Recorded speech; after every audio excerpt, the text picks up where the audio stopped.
Bienvenue dans votre chaîne. Aujourd'hui, notre objectif, c'est de décortiquer une intégrale bien précise, intégrale 0 à pi sur 2 cos x puissance 1445 sin x dx. Et il y a même des options de réponse A, B, C ou D. Alors, ce qui frappe tout de suite, c'est la puissance 1445. Ça a l'air costaud, non? Oui, c'est vrai que 1445, ça peut impressionner au premier abord. On va voir comment l'analyse s'y prend. Exactement.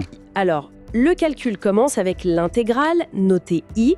Et la toute première manipulation, c'est de la réécrire comme ça, moins l'intégrale de 0 à la pi sur 2, moins sinus de x, cos x, 1445 dx. Oui. Alors là, introduire deux signes moins, c'est une petite astuce, j'imagine. Pourquoi faire ça? Ben oui, c'est une technique assez classique en fait. Le but ici, c'est de faire apparaître la dérivée de la fonction qui est à la puissance 1445. Ah, la dérivée de cos x. Voilà.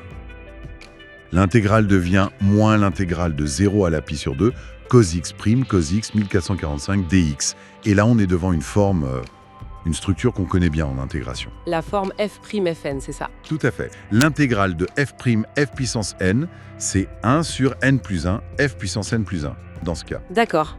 Donc, si je suis bien, ici, notre fonction f de x, c'est cosinus x. C'est ça. Et la puissance n, c'est 1445. Exact. Donc, on applique la formule avec n plus 1, ce qui fait 1445 plus 1 égale 1446. Voilà.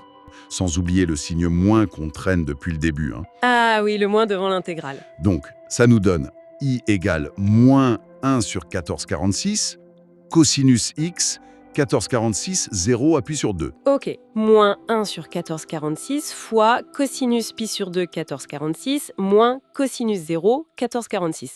Et là, il faut juste se souvenir de deux valeurs trigonométriques de base. Cosinus pi sur 2, ça vaut 0, et cosinus 0, ça vaut 1. Ah oui, d'accord. Donc si on remplace, on a moins 1 sur 146 fois 0 puissance 1446 moins 1 puissance 1446.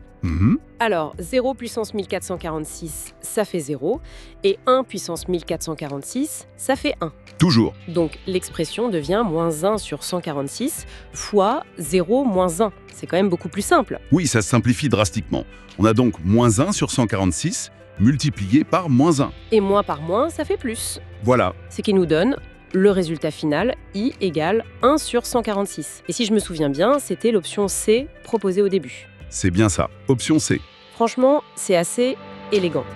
Toute cette complexité apparente, avec le 1445, elle disparaît grâce à une petite manipulation et une formule standard. Absolument.